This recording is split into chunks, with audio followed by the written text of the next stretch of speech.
Well, we can ask ourselves what the purpose of an educational system is. And of course, there are sharp differences on this matter. There's the traditional an interpretation that comes from the Enlightenment, which holds that the highest goal in life is to inquire and create, to search the riches of the past, try to internalize the parts of them that are significant to you, carry that quest for understanding further in your own way. Purpose of education, from that point of view, is just to help people determine how to learn on their own. It's you, the learner, who is going to achieve in the course of education, and it's really up to you what you'll master, where you'll go, how you'll use it, how you'll go on to produce something new and exciting for yourself, maybe for others. That's one concept of education. The other concept is essentially indoctrination. People have the idea that from childhood, young people have to be placed into a framework in which they'll follow orders, accept existing frameworks, not challenge, and so on. And this is often quite explicit. So, for example, after the activism of the 1960s, there was great concern across much of the educated spectrum that young people were just getting too free and independent, that the country was becoming too democratic, and so on. And in fact, there's an important study on what's called the crisis of democracy, too much democracy, arguing that claiming that there are certain institutions responsible for the indoctrination of the young. It's their phrase, and they're not doing their job properly. That's schools, universities, churches. We have to change them so that they carry out the job of indoctrination and control more effectively. That's actually coming from the liberal internationalist end of the spectrum of educated opinion. And in fact, since that time, there have been many measures taken to try to turn the educational system towards more control, more indoctrination, more vocational training, imposing a debt which traps students, young people, into a life of conformity and so on. That's the exact opposite of what I refer to as the tradition that comes out of the Enlightenment. And there's a constant struggle between those. In the colleges, in the schools, do you train for passing tests, or do you train for creative inquiry, pursuing interests that are aroused by material that's presented and that you want to pursue either on your own or in cooperation with others? And this goes all the way through up to graduate school and research. Just two different ways of looking at the world. When you get to a research institution like the one we're now in, at the graduate level, it essentially follows the Enlightenment tradition. In fact, science couldn't progress unless it was based on inculcation of the urge to challenge, to question doctrine, question authority, search for alternatives, use your imagination, act freely under your own impulses. Cooperative work with others is constant, as you can see just by walking down the halls. That's, in my view, what an educational system should be like down to kindergarten.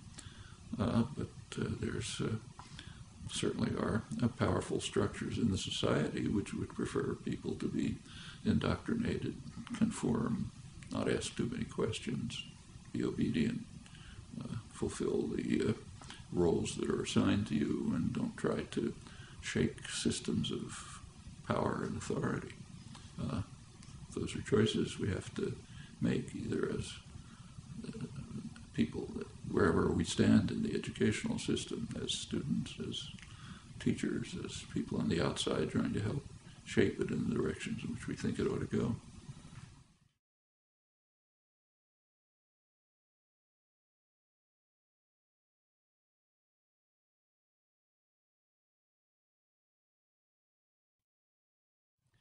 Well, there certainly has been a very substantial growth in new technology of communication, information, access, interchange. It's surely a major change in the nature of the culture and society.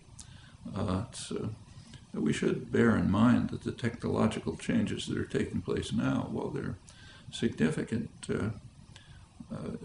probably come nowhere near having as much impact as technological advances of, say, a century ago, plus or minus. So the shift, say, let's take just communication. The shift from a typewriter to a computer, or a telephone to the email is significant, but it doesn't begin to compare with the shift from a sailing vessel to a telegraph. I mean, the time that cut down in communication between, say, England and the United States was extraordinary as compared with the changes taking place now. And the same is true of other kinds of technology, like just introduction of, say, plumbing. Widespread plumbing in the cities had a huge effect on health, much more than the discovery of antibiotics. So the changes are real and significant, but we should recognize that others have taken place, which in many ways were more dramatic. As far as the technology itself and education is concerned, technology is basically neutral. It's kind of like a hammer. I mean, the hammer doesn't care whether you use it to build a house or whether a torturer uses it to crush somebody's skull. Hammer can do either. Same with the modern technology, say the internet and so on. The internet is extremely valuable if you know what you're looking for. I mean, I use it all the time for research. I'm sure everyone does. If you know the kind of what you're looking for, you have a kind of a framework of understanding which directs you to particular things, lets you sideline lots of others, then this can be a very valuable tool. Of course, you always have to be willing to ask, is my framework the right one? Maybe I ought to modify it. Maybe if there's something I look at that questions it, I should rethink how I'm looking at things. But you can't pursue any kind of inquiry without a pretty relatively clear framework that's directing your search and helping you choose what's significant and what isn't, what can be put aside, what ought to be pursued, what ought to be challenged, what ought to be developed, and so on. I mean, you can't expect somebody to become a biologist, say, by giving them access to the Harvard University biology library and say, just look through it. That'll give them nothing. And the internet is the same, except magnified enormously. If you don't understand, know what you're looking for, if you don't have some kind of a conception of what matters, always, of course, with the proviso that you're willing to question it if it seems to be going in the wrong direction. If you don't have that, exploring the internet is just picking out random factoids that don't mean anything. So behind any significant use of contemporary technology, the internet, communication systems, graphics, whatever it may be, unless behind it is some well-constructed, directive, conceptual apparatus, it is very unlikely to be helpful. It may turn out to be harmful. For example, a random exploration through the internet turns out to be a cult generator. You pick up a factoid here and a factoid there, and somebody else reinforces it, and all of a sudden you have some crazed picture which has some factual basis but nothing to do with the world. You have to know how to evaluate, interpret, and understand.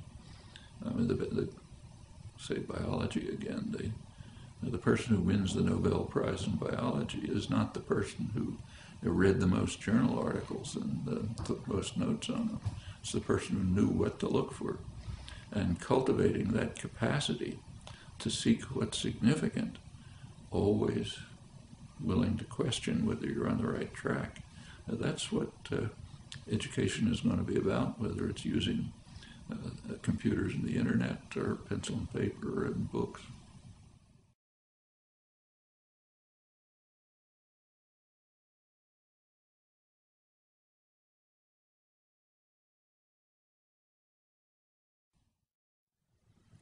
Well, education is discussed in terms of whether it's a worthwhile investment. Does it create human capital that can be used for economic growth and so on? That's a very strange, it's kind of a very distorting way to even pose the question, I think. Do we want to have a society of free, creative, independent individuals able to appreciate and gain from the cultural achievements of the past and to add to them? Do we want that? Or do we want people who can increase GDP? They're not necessarily the same, they're not the same thing. And an education of the kind that, say, Bertrand Russell, John Dewey, and others talked about, that's a value in itself. Whatever impact it has in the society, it's a value because it helps create better human beings. After all, that's what an educational system should be for. On the other hand, if you want to look at it in terms of costs and benefits, take the new technology that we were just talking about. Where'd that come from? Well, actually, a lot of it was developed right where we're sitting. Down below where we now are was a major laboratory back in the 1950s, where I was employed, in fact, which was had lots of scientists, engineers, people of all kinds of interests, philosophers, others, who were working on developing the basic character of and even the basic tools of the technology that is now common. Computers and the internet, for example, were pretty much in the public sector for decades, just funded in places like this, where people were exploring new possibilities that were mostly unthought of, unheard of at the time. Some of them worked, some didn't. The ones that worked were finally converted into tools that people can use. That's the way scientific progress takes place. It's the way cultural progress takes place generally. Classical artists, for example, came out of a tradition of craftsmanship that was developed over long periods with master artisans, with others, and sometimes you can rise on their shoulders and create new marvelous things. But it doesn't come from nowhere if there isn't a lively cultural and educational system which is geared towards encouraging creative exploration, independence of thought, willingness to challenge, to cross frontiers, to challenge accepted beliefs and so on. If you don't have that, you're not going to get the technology that can lead to economic gains, though that I don't think is the prime purpose of cultural enrichment and education as a part of it.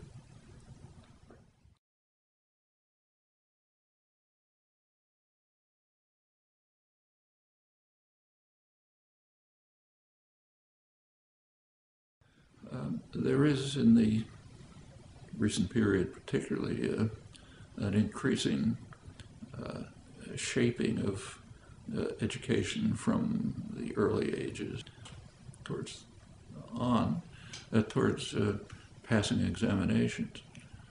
That can be, taking tests can be of some use, both for the person who's taken the test, see what I know and where I am, what I've achieved, what I haven't, for instructors, what should be changed and improved in developing the course of instruction. But beyond that, they don't really tell you very much. I mean, I know for many, many years I've been on admissions committees for entry into an advanced graduate program, maybe one of the most advanced anywhere. And we, of course, pay some attention to test results, but really not too much. I mean, a person can do magnificently on every test and understand very little. I mean, all of us who've been through schools and colleges and universities are very familiar with this. You can be assigned, you can be in some, say, course that you have no interest in, and there's demand that you pass a test, and you can study hard for the test, and you can ace it, to use the idiom, you do fine. And a couple of weeks later, you forgot what the topic was. I'm sure we've all had that experience. I know I have. It can be a useful device if it contributes to the constructive purposes of education. If it's just a set of hurdles you have to cross, it can turn out to be not only meaningless, but it can divert you away from things you ought to be doing. Actually, I see this regularly when I talk to teachers. Just give you one experience from a couple of weeks ago, but there's plenty like it. I happened to be talking to a group which included many school teachers. One of them was a 6th grade teacher, teaches kids, I guess, 10 or 11 or 11 or 12, something like that. She came up to me afterwards, and I'd been talking about these things, and she told me that of an experience that she had just had in her class. After one of the classes, a little girl came up to her and said she was really interested in something that came up, and she asked how she could the teacher give her some ideas about how to look into it further. And the teacher was compelled to tell her, I'm sorry, but you can't do that. You have to study to pass this national exam that's coming.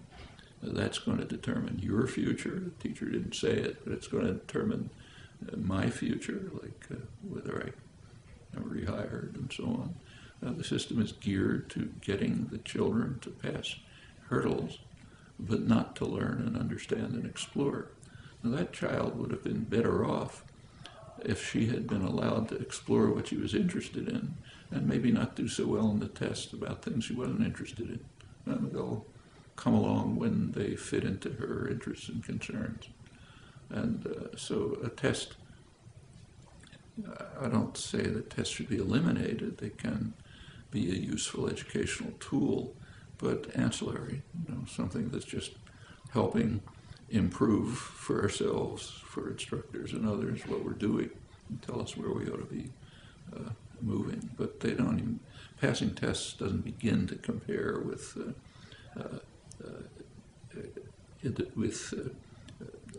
searching and inquiring and into pursuing topics that engage us and excite us. That's far more significant than passing tests. And in fact, if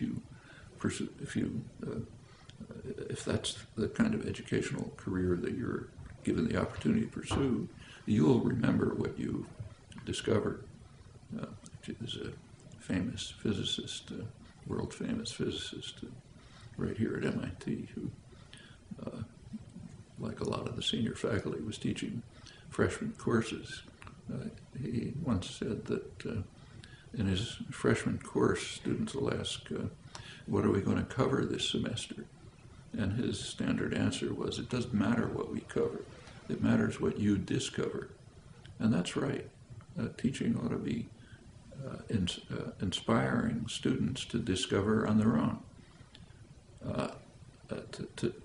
to challenge if they don't agree, to look for alternatives if they think they're better ones, to work through the great achievements of the past and try to master them on their own because they're interested in them.